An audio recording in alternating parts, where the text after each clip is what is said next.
Good afternoon mga katanim. So dito muli tayo sa ating vlog regarding sa pag-calibrate nito. No? Ito yung in-order natin sa Shopee. No? Nakapost na to yung link nito doon sa ating group sa Katanim Modern Agriculture. Ito yung 5-in-1. No? Meron din tayong in-order na 4-in-1 pero ang medyo mahirap ito calibrate. Kasi ang kailangan natin dito katanim, itong may arrow. No? Kailangan makita yung arrow nito.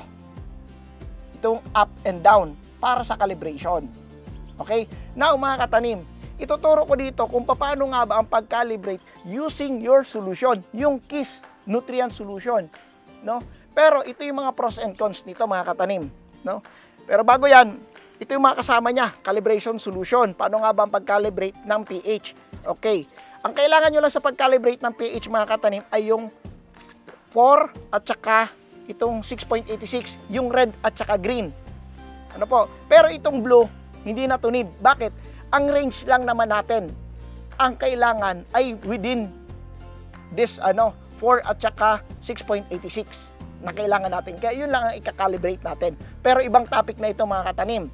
Kasi ang natin ngayon, didiscuss natin kung paano i-calibrate itong 5-in-1 meter natin using the KISS nutrient solution. Okay? Now, dito mga katanim, ang gamit nyo palagi na tubig, no? Ang gamit nyo na tubig, kung yun palagi, ibig sabihin, hindi kayo gumagamit ng rainwater, hindi kayo umiigib ng kung saan tubig, basta permis ang tubig nyo. For example, deep well, palagi, Manila water, o Nawasa, o kung ano man na service water sa lugar nyo. Yun na palagi ang gagamitin nyo. Bakit? Hindi nyo na dito kakailanganin o kuhanin, no? At magmabinos, magpa-plus pa, no? Dito nyo na ay ilalagay nyo na sa calibration, no? Within the use of KISS nutrient solution. O kung mayroon kang 5-liter set, for example, nakuha mo na to, nabili mo na to yung 5-liter set natin, katanim, or 10-liter set, natimpla mo na, no? Kung natimpla mo na to mga katanim, no? Ito na mismo yung gagamitin mo. Ang kailangan mo dito katanim ay itong syringe. Okay? Dalawa, pero dapat mayroong 2 ml. No? Yung maliit na kuhanin nyo, may 0.5 nga to. Tanyo? May 0.5, may 1, may 1.5, may 2. Okay? So, kailangan makuha natin yung 2 ml eksakto, mga katanim. Para yun mismo ang ilalagay natin dito sa tubig natin. At yun yung i-calibrate natin using this one. Okay? Nakuha ba? So, ngayon, naka-ready itong ating KISS A and B. Yan. Pero dito katanim, you need to check dito. Nakalagay kasi dito katanim, ppm. Okay? Nakalagay dito ppm, ilalagay nyo sa EC or USCM. So, ililipat ko. No? Yan. Ang paglipat nito, itong mode, ipindutin nyo lang. So, salt, percentage, pH, USCM, yan. Dito nyo lang. Ito, remember mga katanim, USCM, kapag kinalibrate nyo sa USCM, dito ka na lang palagi mag-check. Kalimutan mo ang ppm. Nakuha ba mga katanim? USCM ang calibration natin ngayon. No? Kapag kinalibrate mo ang using KISS natin, itong step na to, using the USCM, kapag mag-check ka lagi USCM, huwag mo nang ililipat sa ppm. Kasi ang manufacturing na to, katanim, no? Ang manufacturing nito, na 5-in-1 natin, ito, ay nasa 500 ppm lang ang multiplier. Naintindihan? 500 ppm lang ang multiplier. Ang ibang manufacturer ng ito ay nasa 700 ppm. Nakuha. So, ibig sabihin, ang 1.2 EC, imumultiply natin sa 700. Ipapalit natin. Pero kung itong gagamitin mo, ay nasa 500. Kaya, ibang topic naman ulit ang pag-calibrate using the ppm. This time, using the USCM ang ipapakita ko. Okay? So, titingnan natin. So, naka-USCM tayo, mga katanim. Ito, may reading siya na 167. Okay? aalisin ko yan mga katanim using this one. No, paano? Parang alisin mo na yan, huwag mo nang alalahanin yan na tubig na yan. No? Di ka na kailangan mag-minus o mag-plus pa. Okay? So, paano yon? Lalagyan ko nito ng tig 2 ml. Ito, lakis natin. So, unahin ko ang B solution. Ayan. So, unahin ko itong B, 2 ml mga katanim, ilalagay ko dito.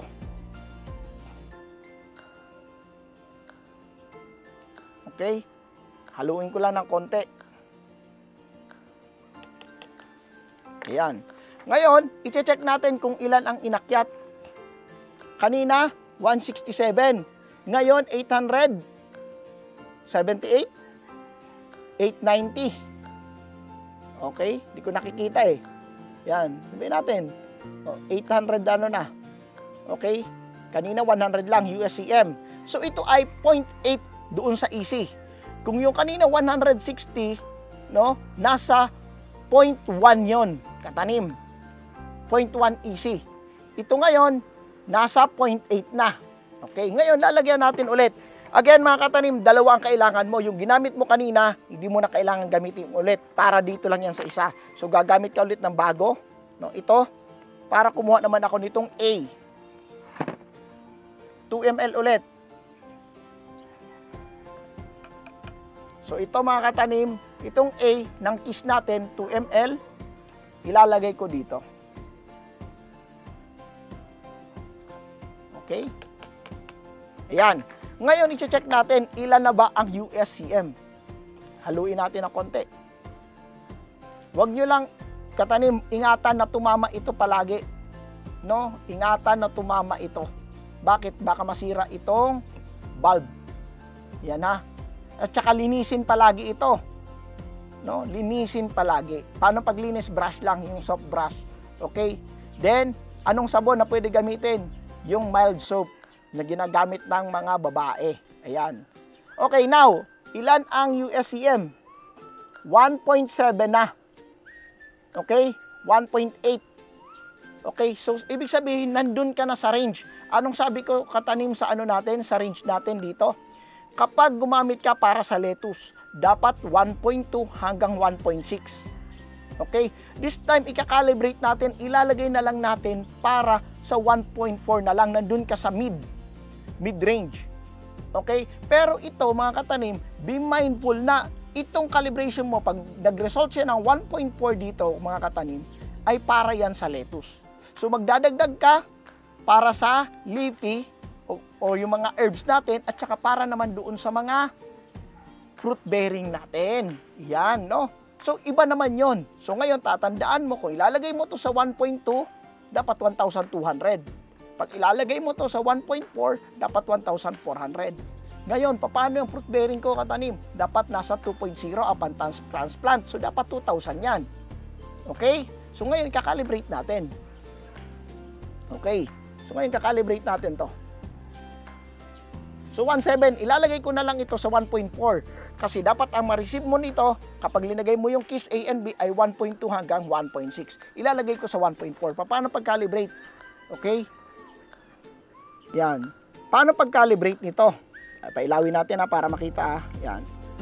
Ngayon mga katanim, paano ba ang pag-calibrate nito? Yan. Ipe-press mo lang tong mode tsaka cal. Yan. Nakita ba?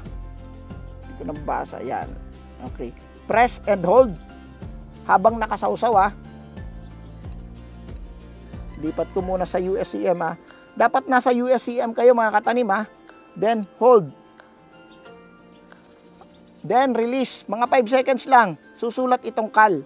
Ayan. Then press mo lang tong arrow down. Nakikita ba bumababa? Nakikita bumababa mga katanim? Yan. No, inuunti-unti ko ha. Paisa-isa ang press ko. Yan. 60. Ano na? 59, 58, 57, 56, 55, 54, 53, 52. Tama ba? Yan. Pwede ko siyang diinan para bumaba siya ng tuluyan. Yan. Okay? 1.6 na, ilalagay ko sa 1.4. Okay? Ilalagay ko sa 1.4. 1.5, 1.580, 1.570, 1.560, 1.540, 1.4, 1.490,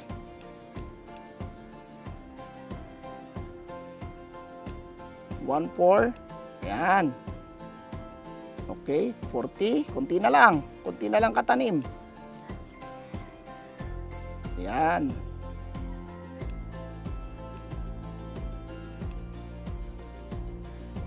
Okay, pag sumobra ito katanim, nababa nyo ng bahagya, ilagay nyo na lang sa ano, iakyat nyo na lang, pepras nyo lang din tong up.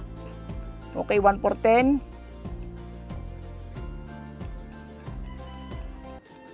Okay, 1.4. Okay na, ano pa? 1405, 1404, 3, 2, 1, 0. Ayan, 1.4. Anong next na gagawin na ganyan? Okay, 1.4 na. Okay. Mga katanim, after nyo mailagay sa 1.4, no, hayaan nyo lang siya. No? Hayaan nyo lang hanggang mag-rest, hanggang sa hindi na siya may aakyat pa. Yan. Kahit anong press mo, hindi na siya tataas o bababa. Okay, nakuha ba mga katanim? After mo may calibrate, hayaan mo lang mga 5 seconds hanggang sa yun na yung calibration niya. Okay, so ibabalik ko na siya ngayon sa USCM. Ayan. Babalik ko na siya ngayon sa USCM mga katanim para ma-check natin kung na-calibrate ba natin. Ayan. 1.4. Okay na? Nakuha ba mga katanim? So ngayon, every time mga katanim na mayroon kang 2-MLA at 2-MLB ng Kiss Nutrient Solution, pwede mo nang makuha kaagad without thinking yung tubig mo. Nakuha ba mga katanim? Naintindihan? Yung tubig mo na yan, forget mo na. Linagay mo na lang dito sa calibration yung tubig mo. Ginawa mong 1.4 ang 2-MLA, 2-MLB. Ibig sabihin niya katanim sa EC natin ay 1.4 EC. Katanim, sabi mo, ang 2ml, 2mLA at 2mLB ay 1.2 EC. Pwede ba yon? Pwede. Ilagay mo sa 1.2 EC ito dito. Okay? Ngayon, mga katanim, kapag ililipat ko ito sa ppm, okay, ililipat ko sa ppm at ano ko dito, i-check natin to. Ayan, ito yung kalalabasan niya ng ppm niya, 600 lang. Bakit? 699.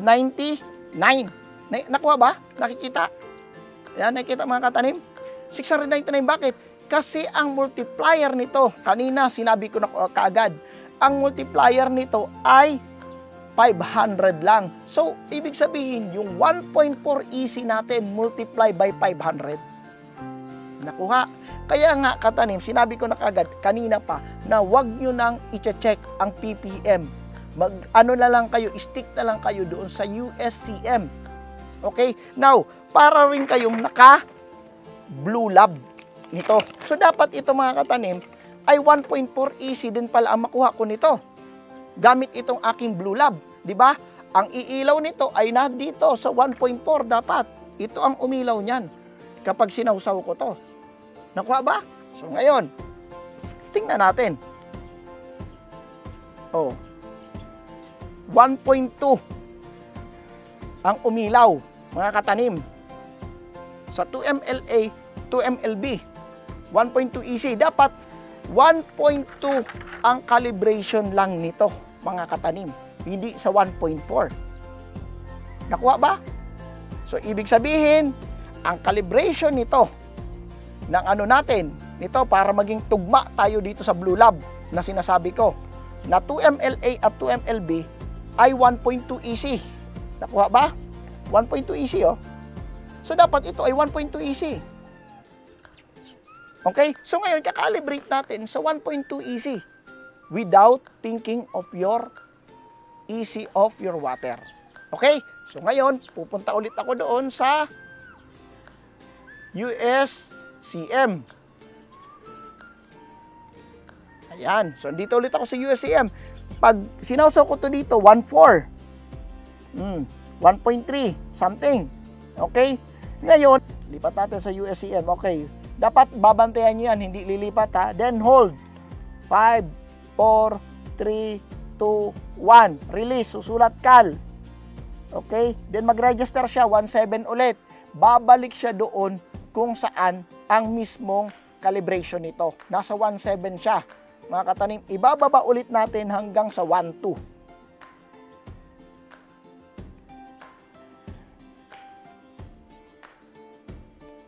Okay? Yan, bababa ko sa 1.2. Yan, pwede na long press. Oops, 800 na. Iakyat ko. Yan, up naman ang pinipindot ko mga katanim ha. 900. Bumagsak maigi.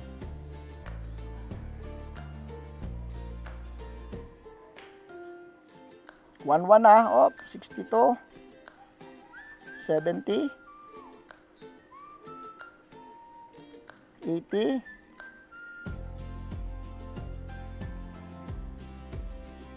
90 na. 97, 98. Okay, 1.2. Okay, eksakto 1.2. Then hayaan nyo lang yan mga katanim. No? Bilang ka 5 to 10 seconds. Okay? Then yan na yung calibration niya. Okay? Then angat mo. Then double check natin.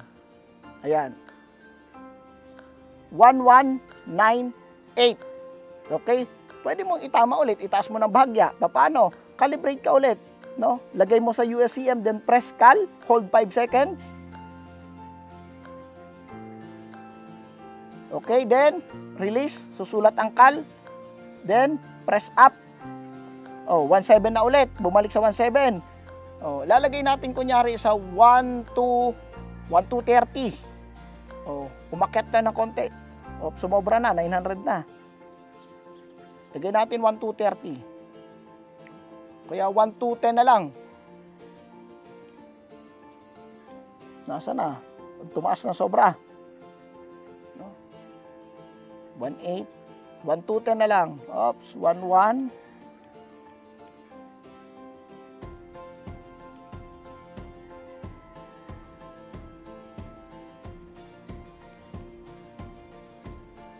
$96, 7, 98, 1.2. O, 10 na lang.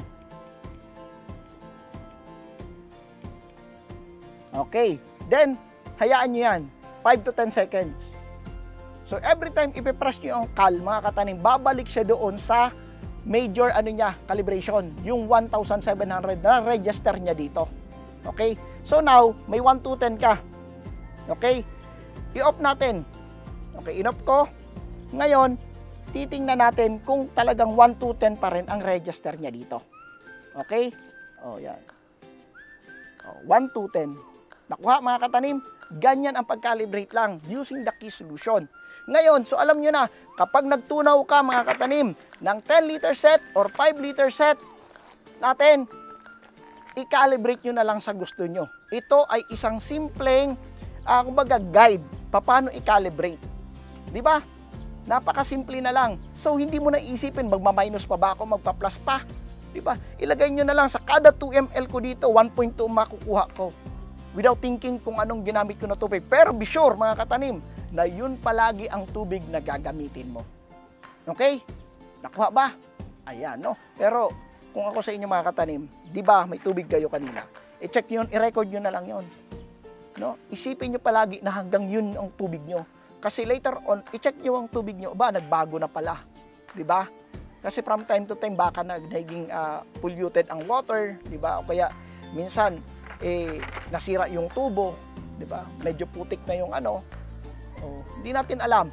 At least i-check nyo, at least doon sa paglagay nyo ng A and B ng key solution, wala na kayong isipin na mag-minus o mag-plus pa. Nakuha? Ngayon, mga katanim, paano naman, may magtatanong sa inyo dyan, o kaya i-comment nyo na lahat ng gusto nyo i-comment dyan, mga questions nyo.